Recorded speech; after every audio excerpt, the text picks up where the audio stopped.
유튜브를 방송하시는 분들 보면요, 아주 최고의 장비에다가 또 여러 가지 기술적인 기능적인 면이 아주 대단하더라고요. 그러나 저는 이 목적이 우리 복음의 사람 전도하게 하소서, 또 이 교제에 대한 안내를 또 필요한 부분이 혹 있을까 하여 잠깐 안내해 드리는 것이기 때문에 편안하게 핸드폰, 스마트폰 앞에 놓고 이렇게 편안하게 안내를 드립니다. 이해하시고요. 또 여러분 이 교재를 다룸에 있어서 편하게 쉽게 쓴다고 썼는데 또 부족한 부분이 있기 때문에 제가 드리는 말씀이니까 참고해 주시면 좋겠습니다. 오늘은 복음 전도란 무엇인가, 그리고 복음 전도의 목표가 무언가 하는 것을 잠깐 살펴보려고 합니다. 본문 말씀을 에스겔서로 본문으로 삼았습니다. 그 파수꾼의 사명이 나오잖아요. 파수꾼이 잠잠히 있어가지고 적으로부터 어려움을 당하면 그 모든 책임은 파수꾼의 책임이라는 거죠. 그러나 파수꾼이 사실을 증거했음에도 불구하고 사람들이 대피하지 않았다면, 또 그에 대한 적합한 준비를 하지 않았다면 그것은 파수꾼의 책임이 아니다. 우리는 복음의 파수꾼이다. 복음의 사람인 우리들이 사람들을 깨우쳐야 될 사명이 있다면 그게 어떤 것이 있을까? 이제 그런 말씀입니다. 나중에 제 2장에서 전도에도 방법이 있고 전략이 있다는 것을 말씀드리겠습니다만은, 그러나 오늘은 이 전도의 정의가 무엇인가, 무엇을 복음 전도로 하는가 하는 것을 잠깐 생각하려고 합니다. 우리가 복음이라는 이름이 붙은 성경이 4권이 있잖아요. 마태, 마가, 누가, 요한복음. 각각 이 복음을 전하는 그 전도의 정의와 밀접한 관계가 있습니다. 마태가 전하는 예수는 왕입니다. 왕으로 오신 예수입니다. 마태, 마가, 누가복음이 다 예수님에 대한 증거지만 각각 다릅니다. 마태복음에는 보세요. 유대인의 왕으로 나시니가 어디에서 태어났냐? 그게 도망박사들의 질문이잖아요. 그리고 다윗을 중심으로 14대씩 누가 누구를 낳고 누구를 낳고 누구를 낳고 할 때 그 왕의 족보죠. 왕의 족보. 예수님께서 마지막으로 하늘과 땅의 권세를 가진 내가 너에게 명령한다. 너희는 가서 모든 족속으로 제자를 삼으라는 그 명령도 하늘과 땅의 권세를 가진 분이 예수님이잖아요. 그러니까 이 왕적 복음을 증거하는 마태에서는 이 복음을 뭐라고 정의했습니까? 제자라는 말을 썼잖아요. 제자란 말을 잘 한번 확인해 보시기 바랍니다.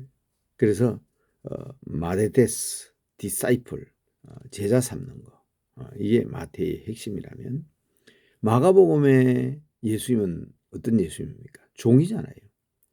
나는 승림을 받으러 온 것이 아니라 섬기려고 왔다.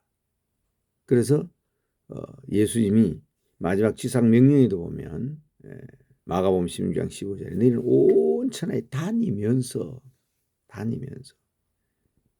제자, 이 사실 베드로 냄새가 나는 게 마가복음인데, 마가가 누굽니까?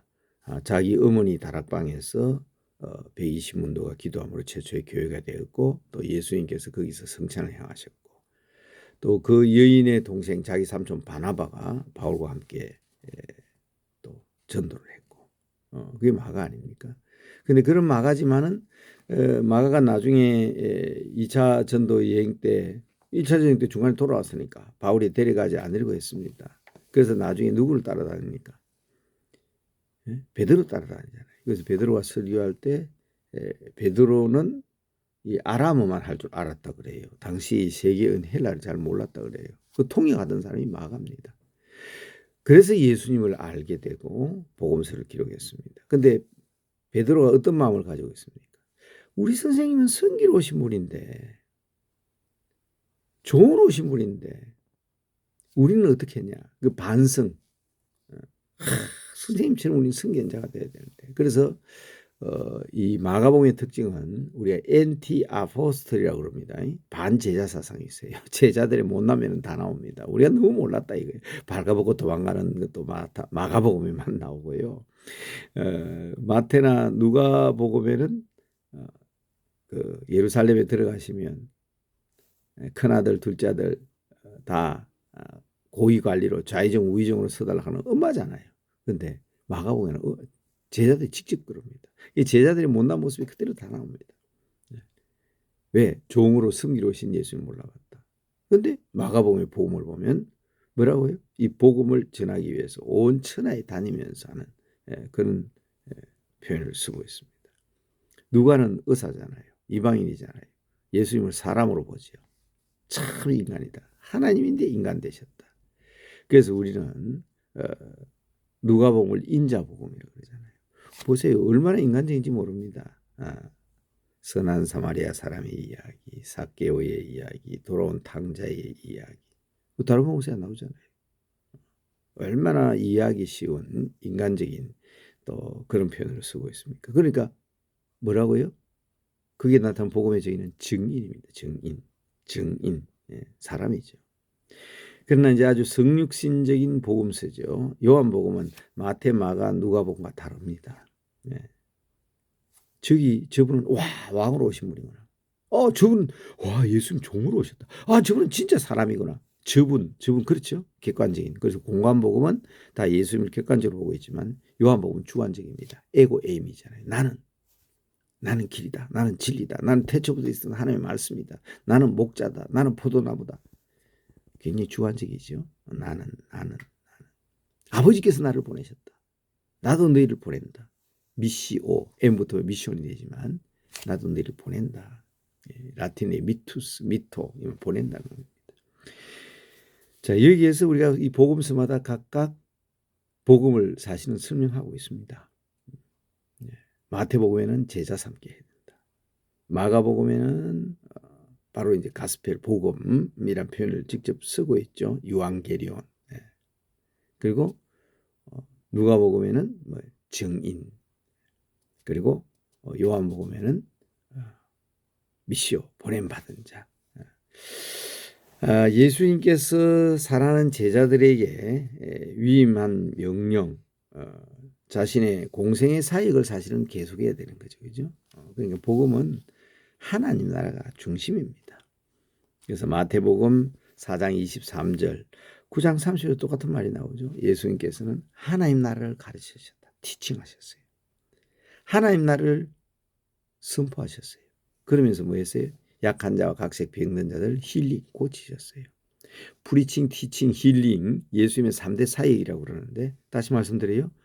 선포하는 프리칭, 가르치는 티칭, 그리고 치유하고 고치신 힐링, 이 예수님의 3대 사역이라고 하는데 우리는 이 주님이 하신 일을 계속해야 되는 거예요. 왜요? 주님의 몸 된 교회, 머리가 예수님이잖아요. 그 몸인 교회잖아요. 우린 지체니까 당연히 예수님께서 하시던 일을 계속해야 되는 거예요. 그게 복음입니다. 그 복음의 중심이 뭡니까? 하나님 나라잖아요.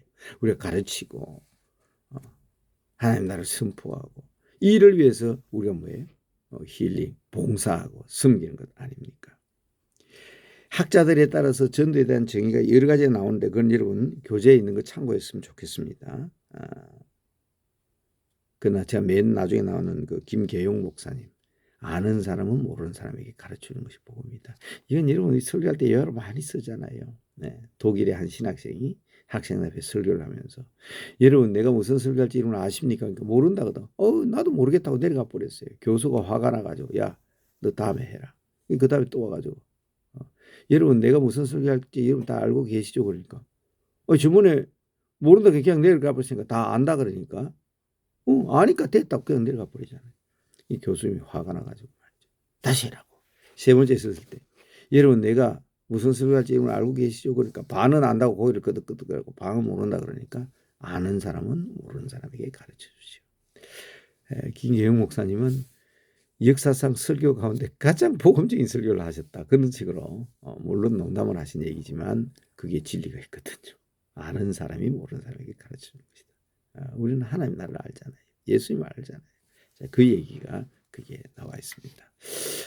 특별히 어려운 내용은 없습니다만은 마지막 4번 문제에 대해서는 조금 여러분들이 아실 필요가 있습니다. 이 복음에 대해서 제 1P란 말은 뭐 복음이 딴 게 있냐.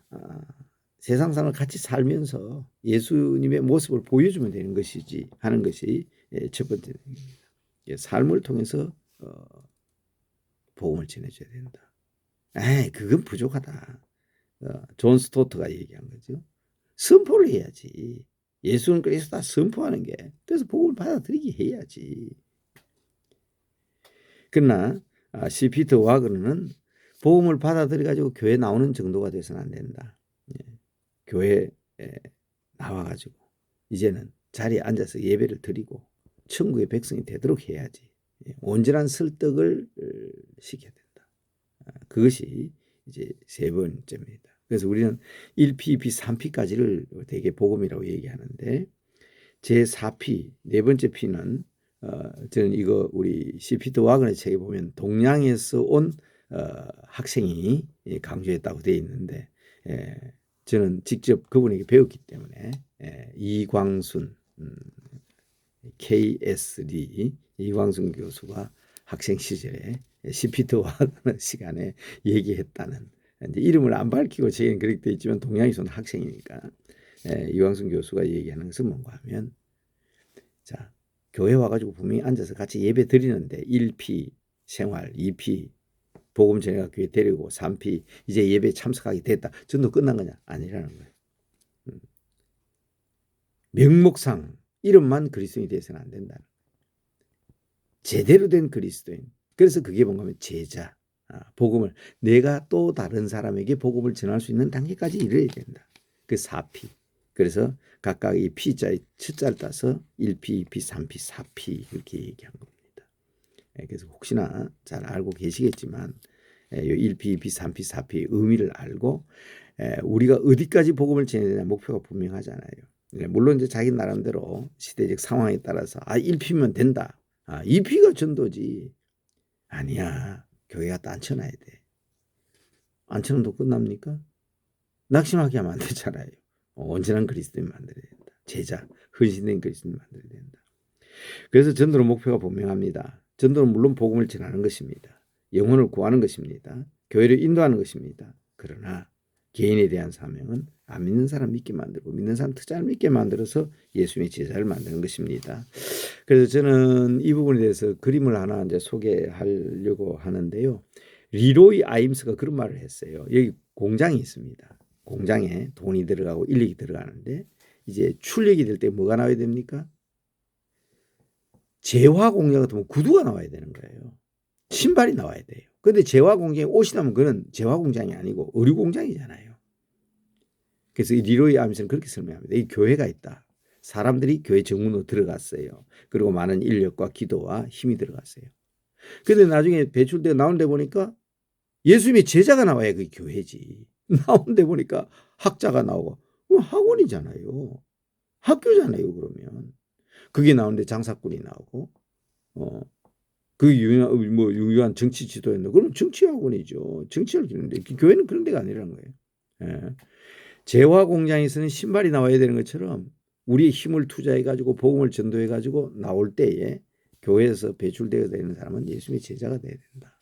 그래서 1P, 2P, 3P와 관련해서 오늘은 그 전도가 뭐냐, 복음 전도가 뭐냐, 그리고 복음 전도의 최종적인 목적이 뭐냐 하는 것을 말씀드렸습니다. 하여튼 이 학자들 나름대로 얘기하는 복음 전도가 뭔지 내 스스로 한번 정의해보고 또 이 전도의 목표가 뭔지 거기에서 다시 한번 생각해보고 중요한 것은 우리 가족들 가운데 아직 믿지 않는 사람이 있다면 또 믿는 사람이 할지라도 온전한 주님의 제자가 될 수 있도록 함께 기도하는 것까지 제 사과에서 다루어 주셨으면 좋겠습니다. 감사합니다. 승리하는 나날 되시기를 주님의 이름으로 축복합니다.